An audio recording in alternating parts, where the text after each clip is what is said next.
அடிமேல் அடி வச்சுட்டே இருக்கிறாங்க. ஜனநாயகன் படம் பொங்கலுக்கு ரிலீஸ் ஆகும் அப்படின்னு எதிர்பார்த்திருந்தோம். ஸோ படம் சென்சார் போர்டு மூலியமா அப்ப ரிலீஸ் ஆகல. அடுத்து இந்த படம் குடியரசு தினத்துக்கு ரிலீஸ் ஆகும் அப்படின்ற மாதிரியே ஒரு டாக் வந்து போயிட்டு இருந்தது. தியேட்ரிக்கல் அவங்க சைட்ல வந்து அந்த மாதிரி ஒரு டாக்கும் பிளஸ் வந்து படம் எப்படியாவது பிப்ரவரி ரிலீஸ் ஆயிரும் அப்படின்ற மாதிரி சொல்லியிருக்காங்க. இப்போ இன்னும் 20 டேஸ் வந்து தள்ளி போகும், 1 மந்த் தள்ளி போகும் அப்படின்ற மாதிரிலாம் பேசிட்டு இருக்கிறாங்க. இதுக்கு நடுவில் எடுத்துக்கிட்டீங்கன்னா நீங்க அபிஷியலா டேட் எதுவும் அனௌன்ஸ் பண்ணல அப்படின்னா நாங்க தக்க நடவடிக்கை எடுப்போம் அப்படின்ற மாதிரி ஓடிடி தரப்புல வந்து சொல்லியிருக்காங்க. இந்த படத்தை அமேசான் பிரைம் வந்து அவங்க ரைட்ஸ் வாங்கியிருக்காங்க அப்படின்னு சொல்லலாம். இப்ப தெரி படம் வந்து தானும் ஒரு ப்ரொடியூஸ் பண்ணி 10 இயர்ஸ் பேக் 2016ல ரிலீஸ் ஆன படங்க.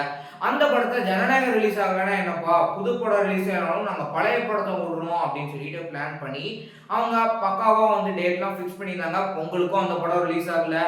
அடுத்ததா வந்து இப்ப 23rd ரிலீஸ் பண்ணலாம் அப்படின்னு ஒரு அனௌன்ஸ் பண்ணியிருந்தாங்க. இப்ப 23rd படம் ரிலீஸ் ஆகாது. ஏன்னா புது படம் ரிலீஸ் ஆகாதனால எங்க படத்துக்கு டேட் கிடைக்கல அப்படின்ற மாதிரி சொல்லியிருக்காங்க. ஆக்சுவலா ஏப்ரல் மாதம் தான் நாங்க தெரி படத்தை வந்து ரிலீஸ் பண்றோம் அப்படின்னு தானும் வந்துட்டு அனௌன்ஸ் பண்ணியிருந்தாரு. பட் திடீர்னு ஜனநாயகம் வந்து தள்ளி போகுதே அப்படின்ற ஒரு காரணத்தினால தெரி திரைப்படத்தை நாங்க முன்கூட்டியே ரிலீஸ் பண்றோம் அப்படின்னு அனௌன்ஸ் பண்ணியிருந்தாங்க. இப்ப தெரி படம் எப்ப ரிலீஸ் ஆகும் தெரியல. அதே சமயம் ஜனநாயகன் படம் எப்பதான் அனௌன்ஸ் பண்ணுவாங்க அப்படின்னு தெரியல. போற போக்க பார்த்தா எலெக்ஷன் முடிஞ்சதுக்கு அப்புறம் தான் படமே ரிலீஸ் பண்ணுவாங்க போல. அந்த அளவுக்கு அவங்க என்னதான் சென்சார் போர்டு மூலயமா காட்சிகள் நீக்கப்பட்டிருந்தாலும் மறுபடியும் அதுக்கு மேல வந்து ஆக்ஷன் எடுக்கிறாங்க. இன்னும் கொஞ்சம் நாங்க வந்துட்டு ஆய்வு பண்ணணும் அப்படின்ற மாதிரிலாம் சொல்லிட்டு இருக்கிறாங்க.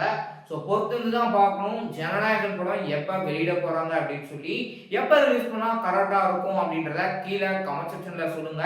இன்னொரு பக்கம் சோஷியல் மீடியால வேற எலெக்ஷனுக்கு அப்புறம் படம் ரிலீஸ் ஆச்சு அப்படின்னா டைட்டில் கார்டு வேற மாதிரி போடுவாங்க அப்படின்ற மாதிரிலாம் பேசிட்டு இருக்கிறாங்க. பொறுத்திருந்து பார்ப்போங்க படம் எப்போ வெளியிடுறாங்கன்னு.